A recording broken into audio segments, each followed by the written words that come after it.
Y esta definición que habíamos puesto es entre clínica y fisiopatológica, pero podría decir desde un punto de vista anatómico, ¿no? O histopatológico. Pues, la lesión producida por células con fibrinolisis, tejido hialino, es otra forma de ver. Pero hagámoslo algo más clínico y ponemos así, enfermedad que involucra la inflamación, que es un proceso, donde es un territorio de los vasos sanguíneos. ¿Cuál es la consecuencia? La destrucción tisular y si esta es muy grande, la falla orgánica. Entonces, una definición tanto funcional. ¿Qué ideas fuerza debemos de tener? Tenerlo muy claro. Primero, la primera idea fuerza es esta, que es un grupo de enfermedades. O sea, vasculitis no es una enfermedad, es un grupo de enfermedades que se van a caracterizar ¿por qué? Por la inflamación de los vasos sanguíneos. O sea, el proceso inflamatorio es fundamental. Dicho de otra manera, no existe vasculitis sin inflamación. ¿Dónde? En los vasos sanguíneos. Al decir vasos sanguíneos, estamos involucrando las arterias, las venas en los diferentes calibres. Segundo punto importante es tener en cuenta qué sucede. Hay un deterioro, hay una destrucción con la consecuencia de una obstrucción de qué? Del flujo sanguíneo. Al pasar menos sangre, ¿qué se va a producir? Un daño. ¿Dónde? En la misma pared y en el tejido que depende de ese flujo sanguíneo. Tercero, la clínica va a estar dada ¿por qué? Por la isquemia. Entonces, la isquemia, el sufrimiento tisular, va a producir las manifestaciones clínicas. Por ejemplo, la coloración violácea. Por ejemplo, la úlcera cutánea. Por ejemplo, el distrés respiratorio.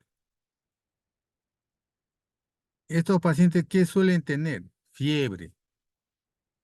Fiebre que es completamente inespecífico. No da fiebre por un resfrío, no da fiebre porque tenemos cáncer, no da fiebre por algún medicamento, no da fiebre por enfermedades del colágeno, no da fiebre por parásitos.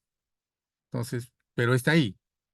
Entonces, ¿qué es lo importante? Cuando yo tengo un paciente con fiebre prolongada, fiebre de origen desconocido, una de las cosas que tendría que plantearme como opción de diagnóstico es vasculitis. Siguiente, baja de peso, que también es inespecífico. Un paciente puede tener tuberculosis y baja de peso, o el paciente tiene neoplasia, baja de peso. Entonces, no me dice mucho, pero también está. O sea, no hay que desperdiciar esos dos puntos que son inespecíficos, pero son muy importantes porque nos deben hacer sospechar de la posibilidad de la vasculitis. Compromiso del estado general. De un paciente que está alicaído, está tóxico algunas veces, ¿no? No quiere comer, tendencia al sueño, cansancio, intolerancia a la comida en algunas ocasiones, un dolor muscular difuso, y se parece que me va a dar la fiebre, suelen decir eso los pacientes. Y obviamente estamos frente a un proceso inflamatorio sistémico, ¿no? Hubo una conferencia en Champion Hill, la ciudad de Champion Hill, donde se dieron algunas manifestaciones, algunos con, bueno, como dice la palabra, un consenso de las manifestaciones clínicas, histológicas, en relación a los vasos comprometidos y estos clasificados por su diámetro. Y también ahí se dio la presencia de marcadores serológicos que realmente cambiaron el enfoque en la vasculitis. Y estos marcadores serológicos fue el advenimiento en los años 1980 de los anticuerpos anticitoplasmáticos, más conocidos como ANCA, y que ahí se demostró dentro de la fisiopatología la presencia de los autoanticuerpos. ¿Qué tenemos que saber? Bueno, donde hay más información en la parte de Occidente, que la prevalencia de la vasculitis de cualquier tipo en general es de 1 por cada 2000 habitantes y su incidencia es de 1 por cada 7.000. O sea, no es frecuente, pero está ahí. Dentro de la etiología, ¿qué me produce vasculitis? Y acá sí tenemos una gran lista. Las idiopáticas que poco a poco van disminuyendo en número porque se va encontrando el origen.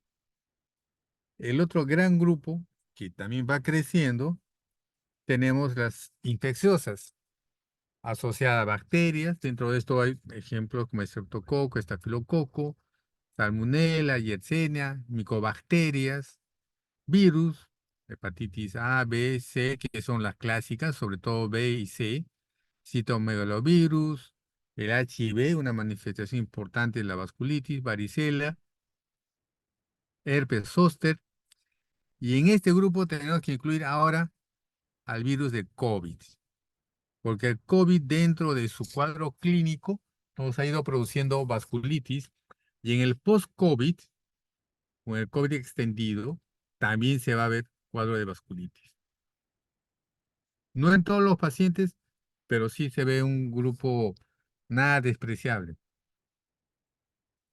Espiroquetas nos puede dar esto, Borrelia y micosis. Entonces tenemos un gran grupo de agentes infecciosos que pueden producir vasculitis. Vasculitis asociada a procesos malignos. Y acá decimos que la vasculitis la vamos a considerar como un síndrome paraneoplásico, porque el paciente de fondo tiene una neoplasia y está haciendo una manifestación vasculítica. Asociada a drogas o a antígenos externos, si hablamos de drogas, eh, drogas que no son medicamentos, la cocaína va a la cabeza. Y dentro de los medicamentos, cualquiera potencialmente puede producir una vasculitis. ¿En quién? En una persona que genéticamente está predispuesta para la vasculitis. Y el grupo que nos involucra en reumatología, las secundarias a conectivopatías. Y también existen vasculitis dentro de la parte reumatológica, decimos las primarias y las secundarias. ¿Cuál sería una secundaria? Paciente que tiene lupus y desarrolla vasculitis por lupus, como parte del cuadro clínico. Paciente con artritis reumatoide y que desarrolla una vasculitis reumatoide, como parte de su cuadro clínico. Entonces, usted se preguntará, ¿pero por qué le dicen secundaria si es como parte de la enfermedad? Porque, bueno, se ha convencionado así y el concepto es que tiene una enfermedad de fondo con manifestaciones comunes a todos los que le da artritis reumatoide, por ejemplo, todos van a tener dolor articular, incremento de tamaño en las articulaciones medianas, pequeñas, pero no todos hacen vasculitis. Como no en todos los pacientes con artritis reumatoide, no en todos los pacientes con lupus o con Sjögren's se da la vasculitis, entonces se la considera como un proceso secundario a la enfermedad.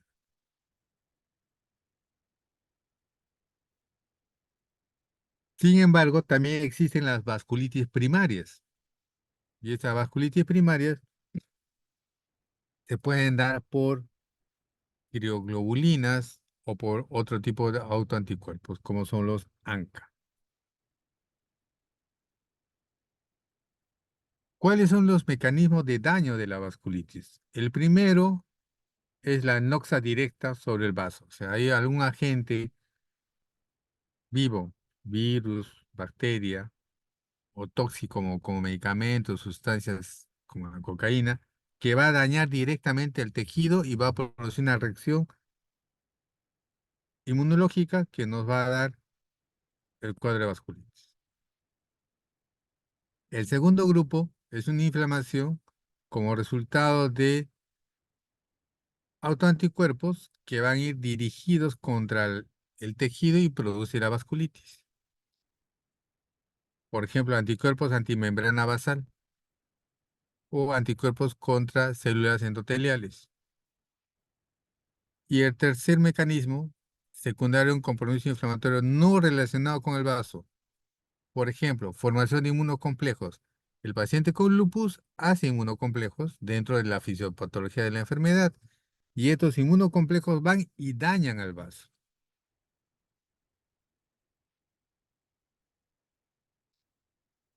Si hablamos de los mecanismos inmunológicos involucrados, fundamentalmente vamos a dividir en cuatro grupos: asociadas a enfermedades atópicas, asociadas a autoanticuerpos, asociadas a inmunocomplejos y por hipersensibilidad mediada por linfocitos.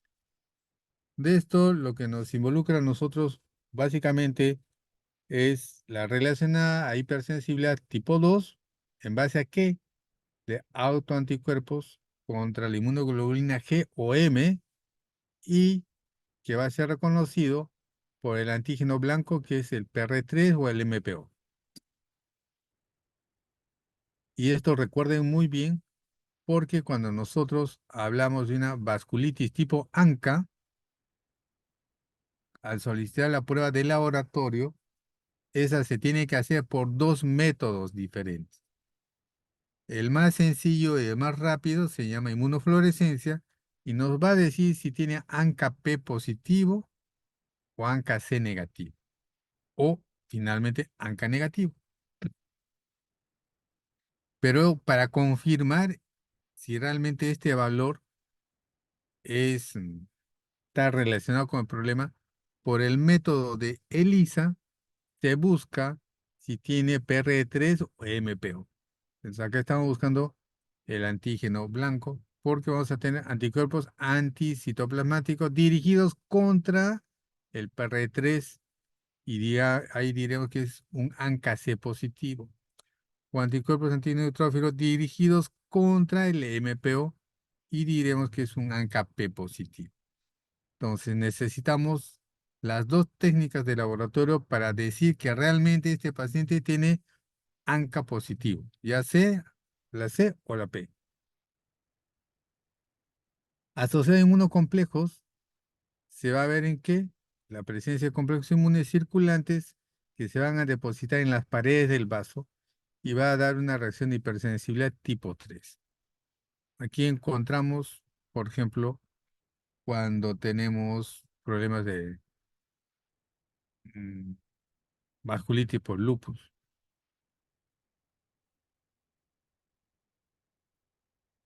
Asociada a hipersensibilidad, reacción hipersensibilidad tipo 4, gran número de linfocitos que CD4, estos van a infiltrar las células a nivel de macrófagos y células gigantes, sería el otro grupo. Y acá, ampliando un poco más sobre la asociación con anticuerpos. Como habíamos manifestado, es una hipersensibilidad tipo 2 porque hay una producción de ¿qué? De autoanticuerpos en base a inmunoglobulina G o M que van a estar dirigidos contra el citoplasma del neutrófilo.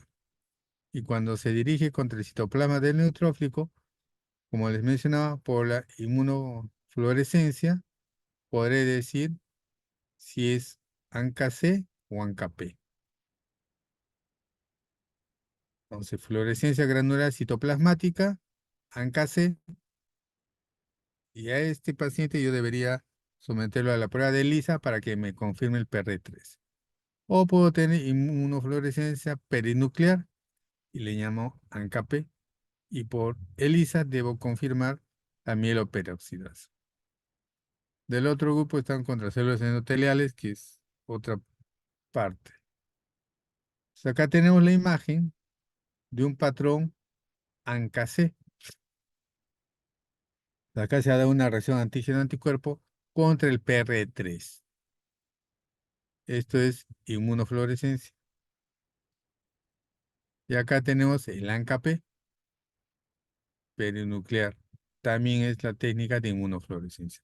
Este es el primer paso para nosotros demostrar que está dándose el fenómeno de autoinmunidad y la producción de los ANCA. ¿Qué es importante en los ANCA? Y ya está bien relacionado. Y es un cuadrito muy bonito porque nos habla de las enfermedades. Por otro lado, la sensibilidad y la especificidad. Entonces, ¿qué tenemos? En los pacientes con granulomatosis de Wegener, ahora llamada vasculitis granulomatosa, polangitis granulomatosa, tenemos una sensibilidad con el ANCA-C del 85%.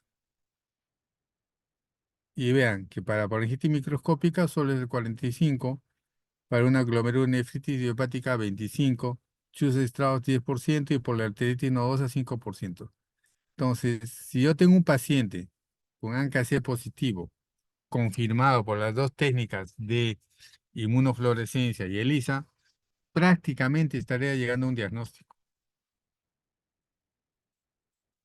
Esa es la importancia de este punto. Y vemos del otro lado. Sensibilidad antimielosperoxidasa. Síndrome de Chus-Strauss, 60%. Wegener, 10%. Faringitis microscópica, 45%. Glomerulonefritis idiopática, hasta un 65%. Entonces, ¿qué lecciones podemos sacar de este cuadro? Uno, que si tenemos un paciente con ANCA-C positivo, prácticamente pensemos en faringitis granulomatosa o Wegener. Y si tenemos ANCA-P positivo, pensemos en síndrome de Chus-Strauss o polangitis eosinofílica granulomatosa, que es el nombre actual que le da.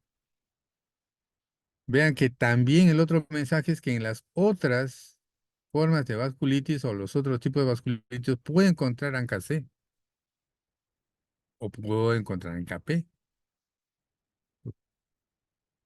Uno tiene que ver la parte clínica para no guiarse solo por el laboratorio y cometer un error médico. Por ejemplo, yo puedo tener un paciente con antecedente de asma y me sale ANCA-C positivo. Y si ANCA-C positivo tiene antecedente de asma, estaría buscando en Chus-Strauss. Y esperaría que este paciente también tenga ANCA-P positivo o un valor más alto. Pero si es un paciente que tiene antecedente de sinusitis y me sale ANCA-P positivo, yo esperaría que también tenga ANCA-C positivo a un título mayor. Porque la sinusitis va clínicamente para Wegener y el asma va para Chus-Strauss. Entonces, se hizo una categorización, una clasificación de la vasculitis en relación al tamaño de los vasos. Entonces, se habla de arterias, arteriolas, capilares, vénulas y venas. Y dividen en tres grandes grupos: grandes vasos, medianos y pequeños.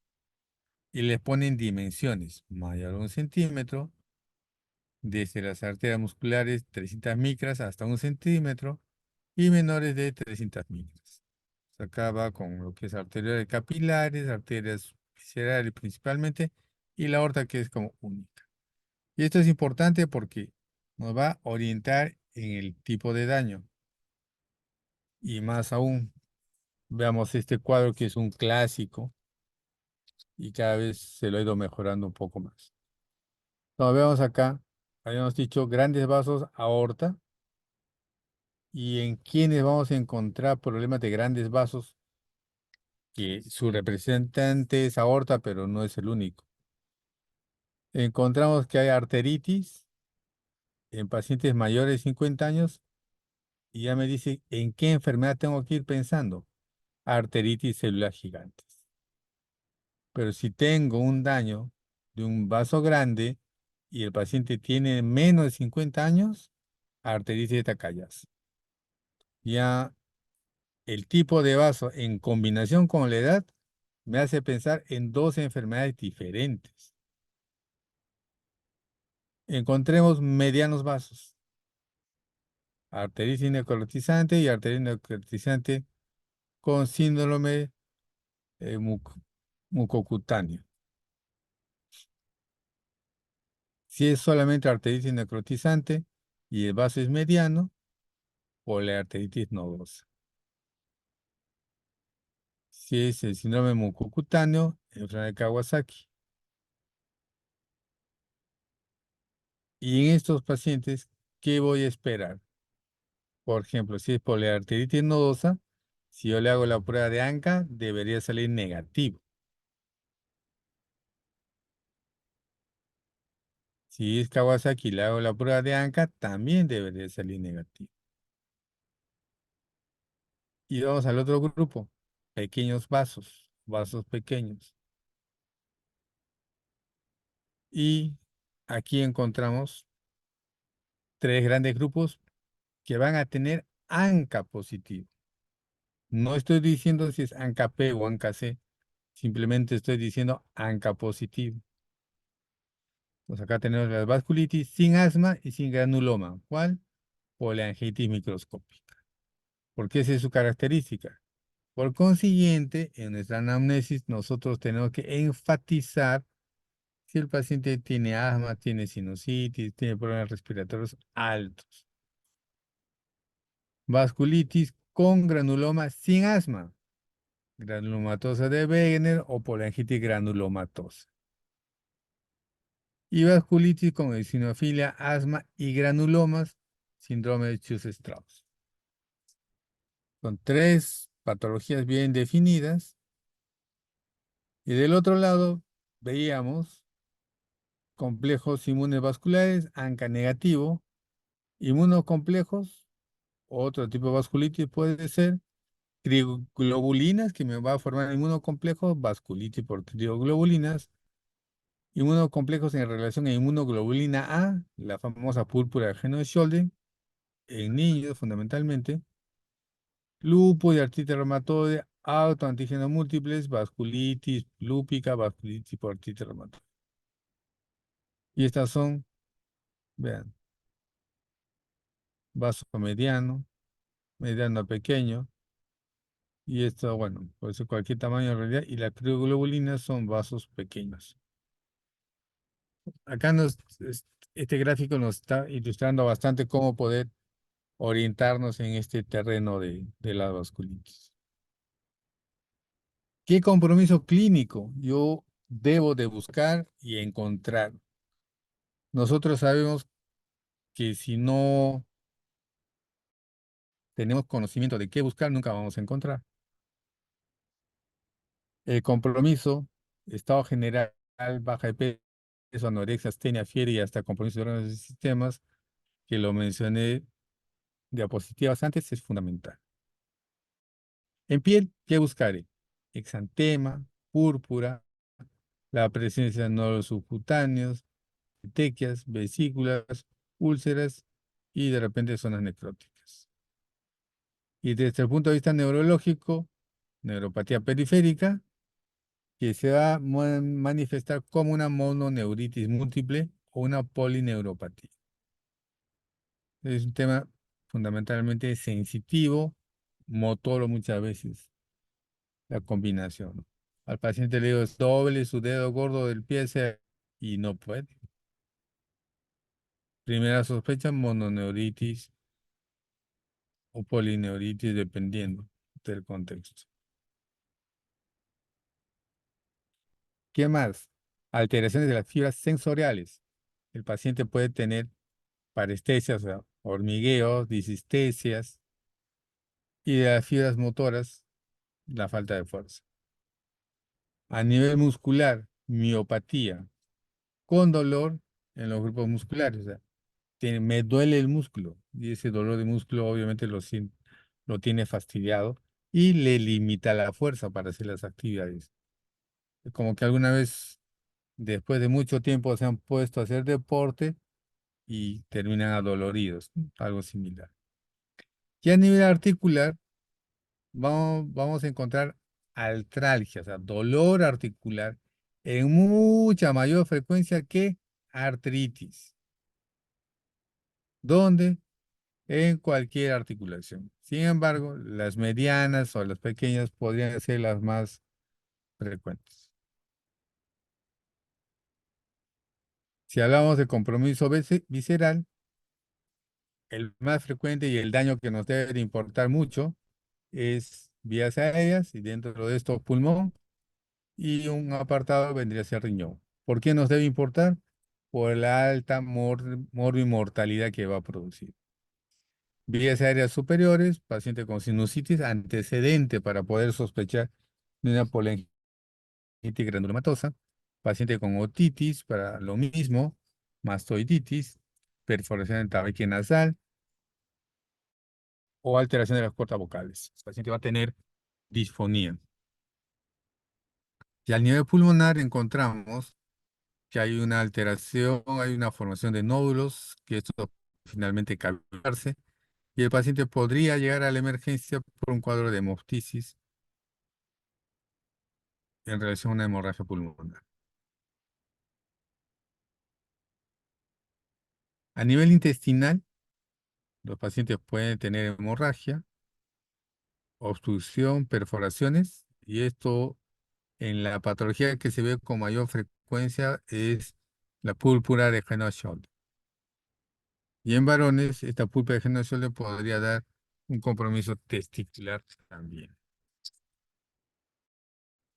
Y los riñones, el síndrome urinario, que puede ser nefrítico o nefrótico, básicamente va a estar en relación a pancreatitis microscópica y pancreatitis granulomatosa no eosinofílica. ¿Cuál es el riesgo de los pacientes que hacen vasculitis renal? Que lleguen a una insuficiencia renal de manera temprana. Puntos que debemos de identificar y recordar. Si yo tengo un paciente con afección de pulmón y riñón, ¿en qué debo pensar? En granulomatosis de Wegener o vasculitis granulomatosa.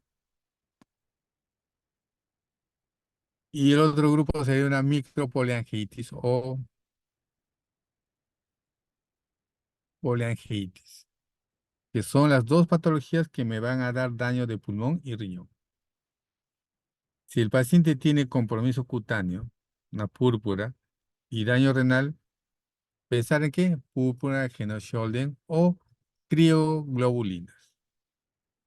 Y acá es importante destacar que si es púrpura de Henoch-Schönlein y hay compromiso renal, ese paciente debe ser mayor, adulto. En niños es poco frecuente, pero hay el compromiso renal.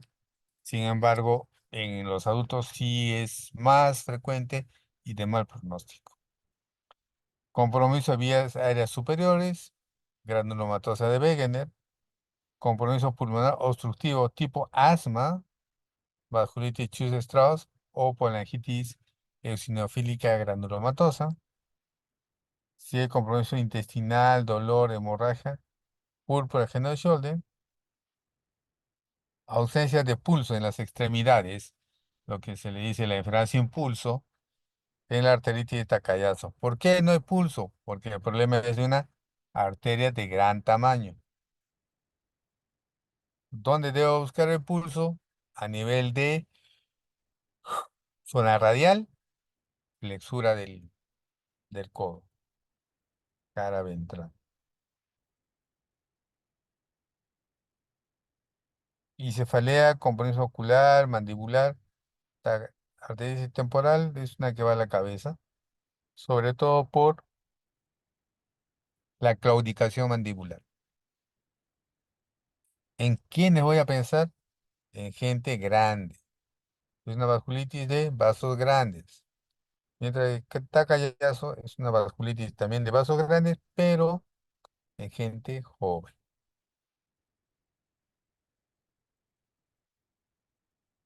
Entonces, para recordar que en la granulomatosis de Wegener encontramos inflamación del tracto respiratorio y vasculitis necrotizante de pequeños vasos y hay glomerulonefritis necrotizante. Y en la vasculitis de Chus-Strauss vamos a encontrar una inflamación granulomatosa rica en eosinófilos y que va a afectar el tracto respiratorio. Una vasculitis necrotizante de vasos pequeños y medianos y asociación de asma y eosinofilia.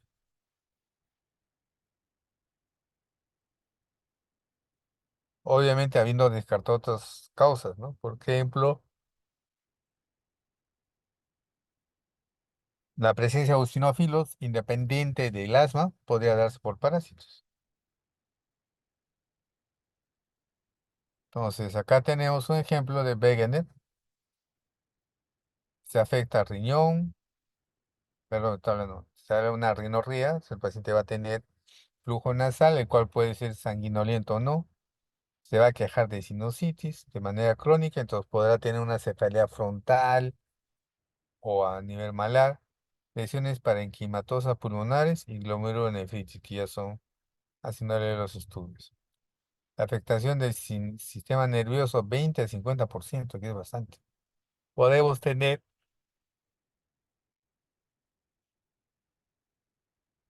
en este sistema nervioso lo más frecuente son las afecciones periféricas, seguidas de afecciones de médula, como una mielitis transversa. Y podríamos tener pacientes con paquimeningitis, que hacen afección del sistema nervioso por este tipo de vasculitis. Las manifestaciones neurológicas, ¿cuáles van a ser? Alteración del nervio óptico. El paciente va a tener afección en la vista. Puede tener diplopia, podría tener disminución de la agudeza visual. La diplopia va más para temas de motor a nivel ocular. El paciente puede presentar diabetes insípida, neuritis craneales, dependiendo de la magnitud del daño, ¿no? Una meningitis aséptica también se puede ver en esto. Y en el sistema nervioso periférico encontramos que polineuritis o mononeuritis múltiple. Esto es fundamental. Claro que también tenemos que hacer nuestros diagnósticos diferenciales. Por ejemplo, un paciente con avitaminosis o hipovitaminosis, B1, B6, B12 puede tener esta molestia. O pacientes que hayan tomado agua contaminada por plomo, por ejemplo, pueden presentar esto. Entonces, digamos que la neuroimagen demuestra los granulomas que comprimen al nervio óptico y de esta forma van matando al nervio óptico, lo van asfixiando.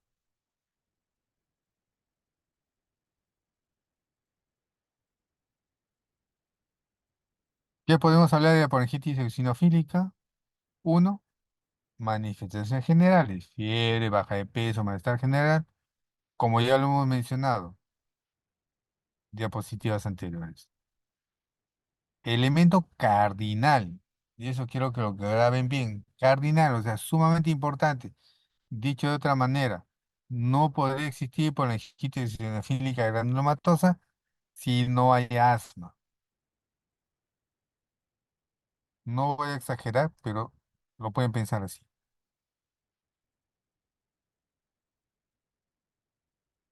Alteraciones radiológicas en el pulmón hasta un 70%. ¿Y qué voy a encontrar? Infiltrado por algunos segmentos, va a haber nodulaciones, pero no hay cavitaciones. Y compromiso intersticial. Podremos tener derrame, que es inespecífico, y un elevado número de eosinófilos cuando se le hace, por ejemplo, un lavado bronquial alveolar.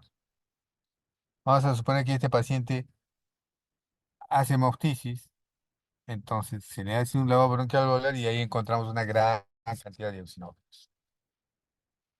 Disminuye intensidad del asma con las manifestaciones sistémicas, como que cambia de territorio el problema. Miocardiopatía restrictiva, o sea, en el tiempo, por daño de corazón, va a tener una miocardiopatía restrictiva, posibilidad de infartos. También tenemos lesiones cutáneas, los nódulos cutáneos, subcutáneos, púrpura palpable que se puede dar se puede dar en otros niveles, afecciones del tubo gastrointestinal, mononeuritis múltiple, hipertensión arterial, fíjense, pero esto va a ser casi siempre una hipertensión arterial secundaria, un daño en la mayoría de veces renal. Y podemos encontrar en la evolución de la enfermedad nefropatía, necrosante focal, segmentaria, y acá lo que tenemos que buscar es que no sea una rápidamente progresiva. La púrpura Heno-Scholden, que básicamente es en niños, eventualmente en adultos, como dice acá, y vemos las lesiones clásicas que se van a dar principalmente en miembros inferiores, a nivel de las nalgas, las piernas, los muslos, o a nivel intestinal, el cuadro inflamatorio. Importante, es una púrpura no trombótica, a diferencia del PTI. El 65% se acompaña de ¿qué? De dolor articular. Recuerden que al inicio les dije que la vasculitis tiene más dolor articular que artritis. Este es un ejemplo. El paciente puede tener un dolor intestinal tipo opresivo y esto se va a dar precisamente por sufrimiento intestinal. Y un dato importante, vean, el paciente empeora el dolor cuando come, presenta vómitos y hasta puede tener melena, inclusive perforación intestinal. Es característico la presencia de complejos en base a inmunoglobulina A, donde en las zonas enfermas, como los glomérulos, la piel o en otros sitios. ¿Qué manifestaciones clínicas según el tamaño del vaso comprometidos? Vamos a verlas acá. Grandes vasos, claudicación. Se le cae la mandíbula o el paciente puede fallar al caminar. Asimetría de la presión arterial, recuerden, tacayazo. Asimetría de pulso, tacayazo. Soplos, se pueden ver en tacayazo. Y dilatación de la aorta también. Claudicación fundamentalmente es para arteritis temporal. Vasos medianos, nódulos cutáneos, acá entramos la poliarteritis nodosa. Lesiones ulceradas de estos nódulos cutáneos. Liveos reticulares puede tener el paciente. Y compromiso neurológico, mononeuritis múltiple y microaneurismas. Y vasos pequeños que encontramos púrpura, urticaria, glomerulonefritis, hemorragia en araña y compromiso ocular, epiescleritis, sobre todo anterior, cuando te encontramos una uveitis, debe ser del comportamiento anterior, asociado no a epiescleritis o escleritis. Y este cuadro está bonito porque nos habla de las enfermedades, que es como un cuadro resumen. Por ejemplo, por la artritis nodosa, ¿en quiénes voy a buscar? 40 años. ¿En quiénes es más frecuente? Varones versus mujeres. ¿Qué vasos se van a involucrar? Medianos. ¿Qué tejido es el que va a dañar? Riñón, intestino y corazón. Granulomatosa de BN o polingenética granulomatosa. Hombres, alrededor de 40 años. Vasos involucrados, venas, arterias pequeñas y medianas. Seno paranasales, pulmones y riñón. Arteritis temporal, hombres o mujeres mayores de 60 años. Arterias elásticas grandes, ojos. Arteritis tacayazo, mujeres, jóvenes, 20 años. ¿Qué vaso se daña? Aorta, ramas principales, carótidas sobre todo, o subclavias. ¿Dónde encuentro el daño? En corazón, en cerebro, en músculo. Angitis primaria del sistema nervioso central, poco frecuente, pero mujeres, cuarentonas, arterioles y capilares los que se dañan y obviamente el cerebro. Vasculitis por hipersensibilidad, varones o mujeres de 20 a 50 años. ¿Dónde vamos a encontrar el daño? En capilares y vénulas. ¿Qué tejidos? Piel, riñón, intestino o a nivel nervioso. Vasculitis en relación a enfermedad de tejido conectivo y representada por lupus y artritis reumatoide, básicamente mujeres por los 35 años. Va a haber una similitud con qué? Con la poliarteritis nodosa, porque también son arterias grandes. Vamos a tener hipersensibilidad y, bueno, lo mencionado similar a la poliarteritis nodosa. Jus Strauss, varones, 45 años, parecido a Wegener, daño en piel, pulmón y riñón. Y, bueno, Vasculitis BC, hombres y mujeres mayores de 25 años, venas y arterias, boca, genitales, ojo y cerebro. Y vasculitis asociada a malignidad, hombres o mujeres con linfoma. Es decir, 70 años o más, daño en capilares y en piel. Acá encontramos cómo se van a sobreponer clínicamente Wegener o porongitis granulomatosa, porongitis microscopius y porongitis microscópica. Y vean que tenemos granulomatosis de Wegener, lo que ya dije, sinusitis, afección subglótica, nódulos pulmonares y el pseudotumor orbitario que puede producir ceguera. Sus estrados hipereosinofílica, antecedente de asma que les mencioné, infiltrados pulmonares y miocarditis. Y la parálisis microscópica, compromiso capilar pulmonar, renal en glomérulos, neuropatía sensitiva y mononeuritis múltiple. Entonces, yo voy a tener una activación de células endoteliales, una activación y extravasación de células inflamatorias, amplificación de la respuesta inflamatoria, destrucción tisular. Todo ello me va a llevar a un cuadro de vasculitis, sea el vaso pequeño, mediano o grande, sea por inmunocomplejos, por anticuerpos, se va a dar ese daño. Y acá tenemos algunos ejemplos, una vasculitis urticariforme, por quirogobulinas, lupus, BZ, púrpura Scholden, mal para neoplásico o fármacos, no da este infiltrado. Si hablamos de granuloma, típico ejemplo, los linfocitos, las células epiteliales y el granuloma dentro, donde encontramos Wegener, Strauss, sarcoidosis, algunos tipos de cáncer, enfermedades inflamatorias intestinales como Crohn o infecciones como tuberculosis. Cuando estamos frente a un paciente con vasculitis, ¿qué nos interesa saber? Si la enfermedad está activa o no. Y esto va a estar en relación a qué. La enfermedad activa pues es como una casa que se está quemando, el incendio de Girón Junín. Y después, ¿qué encontramos? La casa destrozada. Pues nuestro enfoque va a ser que cuando la casa se esté incendiando, tenemos que hacer todo lo posible para que la destrucción sea lo menos que se pueda. Y acá tenemos una gran lista de patologías que pueden remediar vasculitis. Entonces, las tenemos que estudiar también como parte de nuestros diagnósticos diferenciales. Es lo que quería compartir con ustedes esta mañana. Si tienen alguna pregunta, estoy para escucharlos. Chicos, recuerden que pueden prender el micrófono, no hay ningún problema. O también escribir con el chat de Zoom. Mm.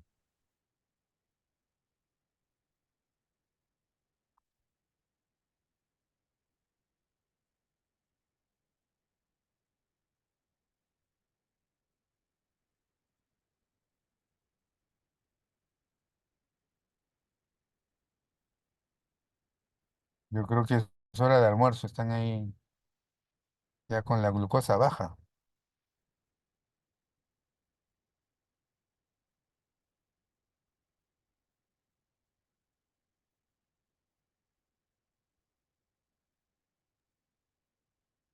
A ver, chicos. Mm, mm.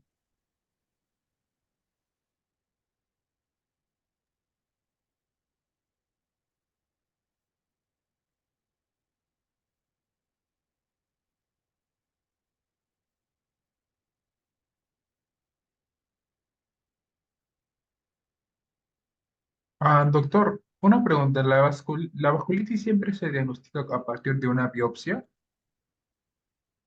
Eh, no, la vasculitis la vas a diagnosticar en base a la historia clínica y el examen físico. La biopsia te va a confirmar el tipo de vasculitis, básicamente si es de pequeños vasos, grandes vasos y sobre todo para diferenciar que no sea una pseudovasculitis. Pero, por ejemplo, si tú tienes un paciente que tiene asma,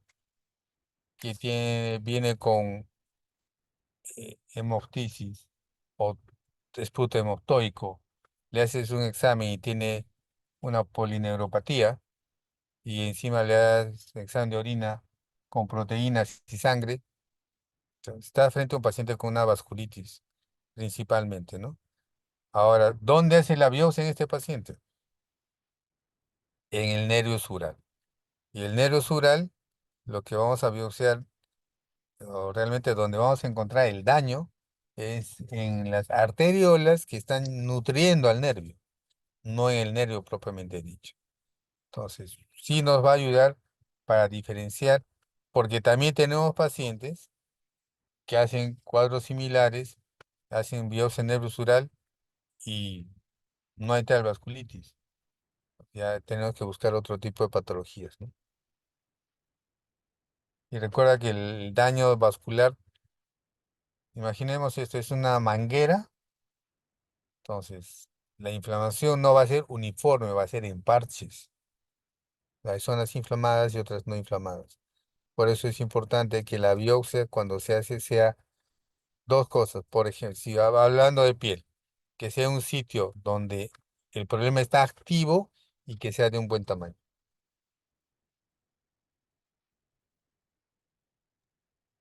Ya, muchas gracias, doctor. Ok. No se preocupe por la clase de hoy, que la clase de hoy no habrá asistencia. A ver si alguien más tiene alguna otra duda. Bueno, al menos para mí sola mía.